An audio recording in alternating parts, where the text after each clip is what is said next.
Olá, internauta, amigo que acompanha o canal do Centro Espírita Caminho de Luz. Vamos a mais um programa Dicas de Leitura Espírita.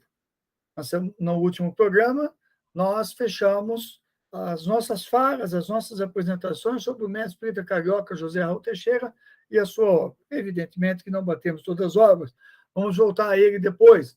Assim como vamos voltar algumas obras de Chico Xavier, de Divaldo Franco, do próprio Kardec, que nós já fizemos referência aqui. Mas hoje nós vamos tratar de uma médium brasileira, de uma mulher espetacular, que eu tive a oportunidade de vê-la, de conhecê-la nos seus últimos dias, meses aqui na Terra enquanto encarnada.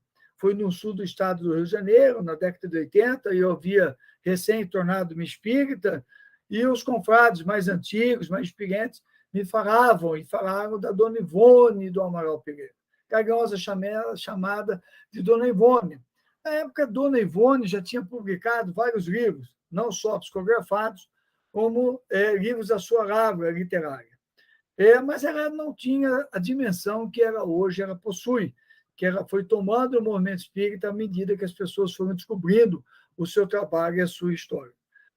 Dona Ivone reencarna no Brasil, no sul do Rio de Janeiro, em 1900, na cidade de Rio das Flores, e uma família modesta e tem uma infância muito difícil.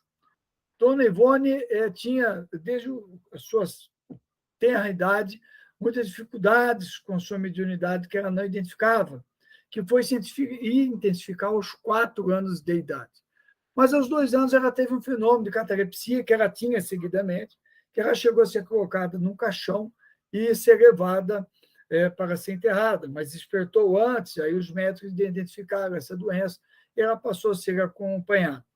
Ela tinha dificuldades, a partir dos 8 anos, de conviver com o pai sanguíneo, porque ela via sempre os seus antigos pais de outras encarnações que precisavam estar ao lado dela, tendo em vista que ela vinha de 2 suicídios, ela tinha emoção muito precarizada pelos seus erros passados, os processos obsessivos muito fortes que ela sofreu, e ela vai morar com a avó paterna durante o período. Ela estuda, faz só o primário, mas era uma autodidata. E aos 8 anos já tem contato com o livro dos Espíritos, com as obras de Kardec.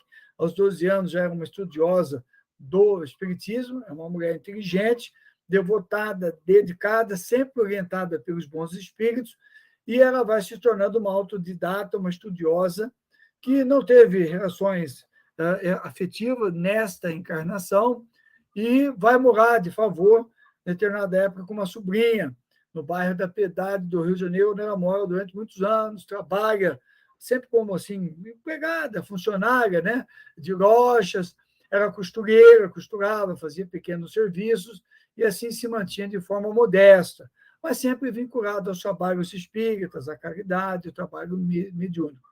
Ela se destacou, nós vamos falar mais à frente das suas obras, mas ela se destacou por um trabalho que ela realizou durante muitos anos, que à noite, no seu quarto, ela atendia os espíritos. Ela via, ela tinha a clarividência, ela via o tempo todo, então ela sentava na borda da sua cama e abria-se assim, para a sua visão espiritual como se fosse uma arquibancada. E vários espíritos sentados, e ela ia atendendo um a um, fazendo atendimento fraterno. Orientava, conversava com eles, isso até 2 da manhã, depois ela dormia, repousava, e assim foi. E se notabilizou por responder às cartas que recebia. Pessoas que sabiam da sua mediunidade mandavam cartas à época, e ela respondia muito amavelmente às cartas dela, ela mandava as cartas. Como ela escrevia muito bem, ela escreveu muitos artigos para a revista Reformador da Federação Espírita Brasileira e para outras publicações espíritas, mantendo uma intensa atividade literária. E, como eu disse, escreveu vários livros da sua lavra.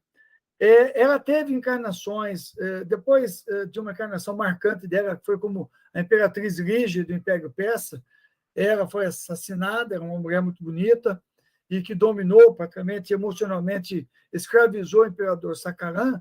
Ela tem várias encarnações bastante conturbadas, até que ela vai ter a oportunidade na França de ser filha do imperador Carlos Felipe I, ninguém menos do que o Dr. Bezerra de Menezes, e irmã do imperador Carlos Felipe II. E aí ela se envolve com uma série de tramóias, utilizando-se da sua beleza e da sua sensualidade. Depois ela reencarna logo em seguida na região de Bugres, né? na Bélgica, onde ela vai tratar de várias questões, vai também se envolver com muitas transações amorosas, muita sensualidade, levando pessoas ao suicídio. Esteve ligada à noite de São Bartolomeu, na França, e por aí ela vai passando pelas suas diversas encarnações, sempre se envolvendo com essas coisas, até que ela, em algum momento, vai encontrar um processo obsessivo e vai acabar por se suicidar. Ela tem uma encarnação em Bruges, né, como eu disse, na Bélgica. Depois ela vai ter uma encarnação no norte da França, na Bretanha, responsável pela morte de várias pessoas, novamente pelas suas tramóias afetivas e outras coisas. Mas, a partir dessa encarnação na Bretanha, ela acaba tendo um processo obsessivo, porque um dos espíritos que desencarna não a perdoa e passa a estabelecer um processo que leva ao primeiro suicídio, a primeira passagem no Vale dos Suicidas, que marca muito a sua vida, que está descrito na obra O Drama da Bretanha. E aí ela vai para a quinta existência, dessa vez na Espanha, Madrid, novamente muito bela, né? E vai ter vários tratamentos, passa a ter tuberculose e acaba interferindo no seu relacionamento com o médico que cuidou dela, com quem ela teve uma filha, que, desgostoso, acaba sendo alvo de um suicídio indireto.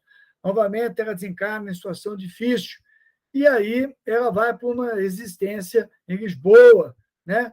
Onde ela vai ter, então, por volta de 1860, um segundo suicídio, que ela descreve como o mais doloroso quando ela se joga sobre o rio Tejo. Né? Desta feita, não conseguiu vencer novamente um processo suicídio, não consegue vencer um processo de obsessão, novamente abandonado por uma pessoa que ela amava muito, e ela acaba, então, buscando o suicídio, uma segunda passagem. Então, de 1860 a 1900, ela teve uma passagem, vamos dizer assim, reduzida pelo Vale dos Suicidas, mas acaba sendo levada para a reencarnação no Brasil em 1900. E aí ela tem uma existência bastante frutífera, né? Acompanhado por espíritos como Leon Tolstói, como o Conde de Guzmán, como o Dr. Bezerra de Menezes, né? Uma vida simples, bastante difícil em termos monetários, em termos financeiros, solitária, muito solitária, com a convivência constante dos espíritos superiores, mas também dos espíritos inferiores, muitas portas batendo a sua cara, a recusa de publicações dos seus livros, mas depois ela consegue publicar várias obras, consegue ter vários livros que foram editados, textos seus que foram publicados, firma-se no movimento espírita e desencarna, digamos assim, de uma forma luminosa, pelo seu trabalho, resgata todo aquele seu processo bastante difícil. É dessa mulher que nós estamos falando. Uma mulher comum, uma mulher de vida simples, uma médium como tantas outras que existem por aí, né? Uma mulher que teve que renunciar à vida afetiva, renunciou à vida material, teve que estudar por conta, mas que não abriu mão do seu compromisso com Jesus e com a mediunidade. E ela publica obras maravilhosas, contando a sua história essa que eu fiz aqui um resumo muito breve, e depois obras que falam da sua vida, das suas dificuldades, como Devassando o Invisível, e uma fantástica que eu vou falar aqui em outro programa, Recordações da Mediunidade.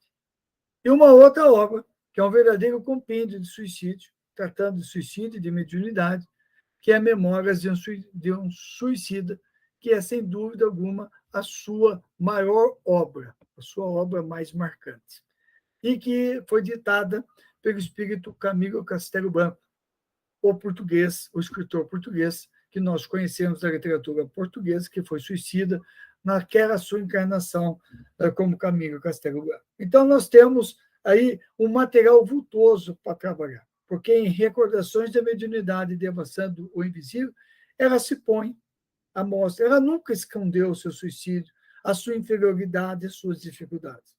Então, ela fala de nós. É uma mulher que fala de nós, um espírito que se coloca como nós. Por isso, a leitura das suas obras, nós estamos lendo a nossa história, a nossa vida. Por isso que não ler Dona Ivone é perder tempo, é deixar de ganhar. E por isso que no programa Dicas de Leitura Espírita, nós a colocamos logo depois de Chico Divaldo Raul, porque nós sabemos da sua importância para o espírita, para ele se ver. E não se vê só como o espírito, eu não estou falando do homem ou do mulher, estou falando do espírito que não tem sexo. Porque ela fala para todos nós. Ela fala para nós enquanto homens, enquanto mulheres, enquanto médiuns. Evidentemente que transborda da sua obra a dificuldade da mulher do século XX, da primeira metade do século XX.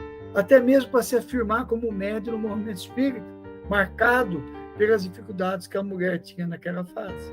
Então, nós estamos diante de uma obra rica, de uma pessoa muito rica, que nós não podemos deixar de destacar.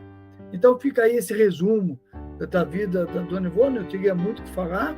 Isso aqui é parte de uma palestra que nós fizemos há muitos anos, fizemos sobre a sua vida, mas nós queremos dividir nesses breves minutos para chamar a atenção dos nossos amigos, das nossas amigas, para a Dona Ivone, para que busque as suas obras e procure ler e se deliciar com ela. No próximo programa nós vamos trazer uma outra obra, vamos tratar de algumas obras nos programas seguintes sobre Dona Ivone Pereira. Se você gostou, vai lá, indique para os seus amigos, amigas, e que Jesus nos ampare sempre.